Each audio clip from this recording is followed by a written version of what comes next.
नाज़रीन, हाल ही में आपने देखा होगा कि गुलमर्ग डेवलपमेंट अथॉरिटी के तरफ से हमें बहुत सारे ऑर्डर्स देखने को मिले, 3-4 ऑर्डर्स देखने को मिले थे जो कहीं ना कहीं लोगों के हित में नहीं थे, या जिनकी ऑर्डर्स की मुखालफत आम लोगों के साथ साथ यहाँ के एक्स सियासी जो लीडर्स है उन्होंने भी की है।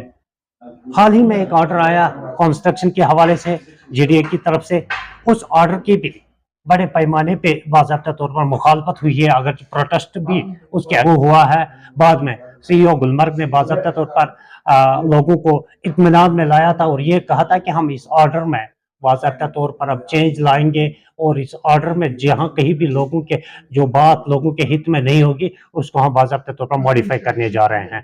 लेकिन तकरीबन 15 दिन गुजरने के बाद भी अभी तक उस ऑर्डर को ना मॉडिफाई किया गया है और ना ही लोगों को कोई सहूलियत उस हवाले से पहुंचाई गई है।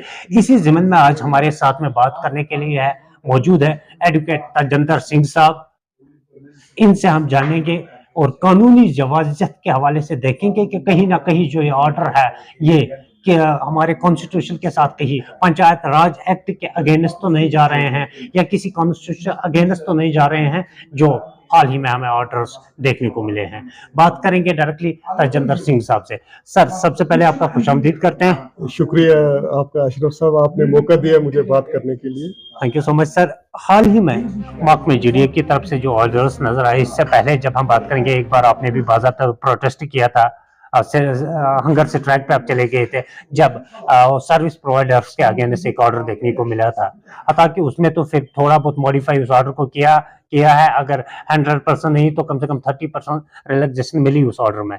लेकिन हाल ही में जो ऑर्डर कंस्ट्रक्शन के हवाले से आया है, तो उस हवाले से आप क्या कहना चाहोगे? मैं अशरफ साहब आपको शुरू से थोड़ा सा बता दूं, इसमें पिछले काफी समय से, अगर आप देखिए पिछले काफी समय से, वो टूरिज्म डिपार्टमेंट हो जाए, जीडीए हो जाए या हमारे ब्लॉक लेवल के लोकल एडमिनिस्ट्रेशन हो जाए, पिछले काफी समय से ऐसे ऑर्डर सामने आ रहे हैं, ऐसी नोटिफिकेशन सामने, ऐसे सर्कुलर सामने आ रहे हैं आउट ऑफ प्रोपोर्शन मैनर में। इसलिए मैंने कह दिया क्योंकि बाद में ये उसी को मॉडिफाई करते हैं।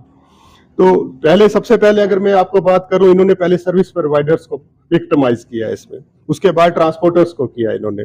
आज हालात ऐसे बना दिए इन्होंने कर दिया, मैं पूरे गुलमर्ग में इन्होंने कंफ्यूजन का माहौल क्रिएट करके रख दिया है। आज आम पब्लिक भी, इनका लिहाजा क्या है, मैं आपको आउट ऑफ प्रोपोर्शन में मैंने इसलिए बता दिया कि प्रोपोर्शनैलिटी है, वो डिफाइन करती है कि you can not shoot a man for abuse. आप किसी को गोली नहीं मार सकते हैं सिर्फ गाली देने, मगर इनका लिहाजा उसी तरह से है, पिछले काफी समय से ये कर रहे हैं। यहां तक आपने सर्कुलर की बात कर दी आपने इनमें। जब गुलमर्ग हमारी फर्म जो है, हमारी सिटीजन फर्म, इनसे मुलाकात की तो क्लैरिफिकेशन के दौरान सीईओ गुलमर्ग साहब ने जब अपनी क्लैरिफिकेशन रखी तो उन्होंने कहा कि इनएडवर्टेंटली ये हो गया है हमारे से वीडियो के हिसाब से। इसमें थोड़ा उनको मैं क्लैरिफाई करना चाहूंगा कि अगर आप दोबारा से सर्कुलर देखें, मैं पहले सर्कुलर के लिए इनको डिफाइन करना चाहूंगा सर्कुलर होता क्या है। सर्कुलर एक वाइड रेंज ऑफ पीपल को इन्वॉल्व करता है, तो इससे आप समझिए कि कंफ्यूजन का लेवल क्या रहेगा टंगमर्ग के लोगों का आपस में, ठीक है। जब इन्होंने क्लैरिफाई किया तो कहा इनएडवर्टेंटली, एक्सीडेंटली हो गया है वीडियो से। अगर आप इस सर्कुलर को दोबारा से पढ़े, मैं इन्हीं को इसी में लाता हूं, तो उसमें मिनट्स ऑफ मीटिंग का रेफरेंस दिया गया है। तो इसका मतलब कहीं ना कहीं इस डिसीजन मेकिंग प्रोसेस इन्वॉल्व रहे हैं, तो इससे अपने आप को स्केप रूट लेना, तो मैं चाहता हूं कि ये एडमिनिस्ट्रेटिव अच्छा स्किल अच्छी नहीं है। दूसरी कि पंचायत, ये मेरे पास आज पंचायती राज एक्ट का कॉपी मौजूद है। अपने आप में पंचायती राज एक्ट एक कंप्लीट एक्ट है, कंप्लीट एक्ट है। और जब 73rd अमेंडमेंट हो गई, 73rd अमेंडमेंट का मायने और हुआ भी कि 73rd अमेंडमेंट ने कॉन्स्टिट्यूशनल पोजीशन प्रोवाइड की पंचायती राज इंस्टीट्यूशन को पंचायत कॉन्स्टिट्यूशनल पोजीशन हासिल है। ब्यूरोक्रेट कैसे ओवरराइड कर सकता है उसकी पावर्स को, अगर अलबत्ता इन्होंने की। अगर आपको मैं 73rd अमेंडमेंट के फ्यूचर बता दूं तो उसमें स्पेसिफिकली मेंशन है कि आप कोई भी गवर्नमेंट उसको, उसके पावर्स को ओवरराइड, सुपरसीड नहीं कर सकती है, ओवरराइड नहीं कर सकती है, मगर इन्होंने किया। तो ये देखने वाली बात है कि आज जो भी जीडीए है, टूरिज्म डिपार्टमेंट है या लोकल गवर्नमेंट है, मतलब कि उनका प्रोसेस बेस्ड एडमिनिस्ट्रेशन रह चुकी है, परफॉर्मेंस बेस्ड एडमिनिस्ट्रेशन आज नहीं रही है। तो लिहाजा इस वक्त अशरफ साहब मैं आपको बताऊंगा, कंफ्यूजन का माहौल खत्म करने की जरूरत है। जो क्लैरिफिकेशन उस वक्त दे दी उसको ब्लैक एंड व्हाइट में लाने की जरूरत है, वो लाए या उनके सीनियरिटी में किसी का कोई ऑफिसर लाए। मगर इस वक्त जो टंगमर्ग में, गुलमर्ग में या उसके अलाइड एरियाज में कंफ्यूजन का माहौल आम लोगों में है, उसको किसी ना किसी तरीके से खत्म करने की जरूरत है, नहीं तो ये ज्यादा कोई अच्छा अलग से रूप ले सकती है। आपको नहीं लग रहा कि इस वक्त भी पंचायत राज का एक व्हील जो है वो अभी काम कर रहा है? ये क्योंकि सरपंच अगर सरपंच का वो पीरियड कंप्लीट हुआ है, लेकिन मैं उनको तो कम से कम इस हवाले से उनको एतमाद में लाना था, उनको बुलाना था इस ऑर्डर के हवाले से। सबसे ज्यादा अशरफ साहब मैं इसी बात को लेकर हैरान हूं कि अभी 3 टायर सिस्टम में 1 टायर फंक्शनल है। हमारे यहाँ डीडीसी मौजूद है और फंक्शनल है वो टायर। तो हैरानी की बात है कि किसी डिसीजन मेकिंग प्रोसेस में उसको पार्टिसिपेट नहीं करवाया गया, उससे एडवाइस नहीं ली गई, या उसको साथ में उसका कोई डिसीजन उसके बाद उससे एडवाइस ही ले लेते आप, मैं कहता। मगर ये कहीं ना कहीं एक शर्मनाक बात है, मतलब कि डीडीसी को इग्नोर किया गया, इलेक्टेड रिप्रेजेंटेटिव को इग्नोर किया गया। ये हम सबके लिए मतलब कि एक पब्लिक रिप्रेजेंटेटिव होता ही इसीलिए है कि वो लोगों की बात रखें, लेकिन जब अथॉरिटीज उसको नहीं पहुंचेंगे तो किस नजरिया से आप देख रहे हो कि हम किस तरफ अपने फ्यूचर को ले जा रहे हैं? अशरफ साहब, सबसे बड़ी परेशानी की बात इस वक्त यही देखने को मिल रही है कि डेमोक्रेसी की जो रियल वैल्यू है, आप माने डेमोक्रेसी की रियल वैल्यू क्या है? ट्रांसपेरेंसी, अकाउंटेबिलिटी, और सबसे बड़ी जो वैल्यू है वो है इंक्लूसिवनेस। हमको सबको साथ लेकर चलना है। मगर पिछले कई देर से इंक्लूसिवनेस कहीं ना कहीं भी नहीं दिख रही है। साथ लेने की जो बात है ना, वो सर्विस प्रोवाइडर हो। मैं आपको यहां से बताना चाहूंगा, गुलमर्ग को चलाना कोई आसान बात नहीं है। ये अपने आप में एक बड़ा चैलेंज है, और कंफ्यूजन का माहौल क्रिएट करके इसको आप और चैलेंजिंग बना रहे हैं। कल आप यकीन मानिए, मैंने खुद टूर किया गुलमर्ग का, कंप्लीट गुलमर्ग का टूर किया। जो इनके क्लेम्स हैं जीडीए के खास करके, वो बिल्कुल फाल्स है। मैंने रानी टेम्पल से लेकर चिल्ड्रन पार्क तक पैदल वहां क्लीननेस ड्राइव चलाई, और यकीन मानिए अशरफ साहब, मैं आपकी नॉलेज में लाना चाहूंगा कि एक भी डस्टबिन मुझे रास्ते में नहीं दिखा, एक भी साइन बोर्ड अवेयरनेस का नहीं दिखा। तो लिहाजा अगर आप इस तरीके की आपकी अप्रोच है, बाकी आपने पूरे गुलमर्ग को एक मेयर फोटोशूट इवेंट साइट बना के रख दिया है, तो बदकिस्मती है कि हम कहीं ना कहीं अब नरक के द्वार के पास खड़े हैं पूरा गुलमर्ग।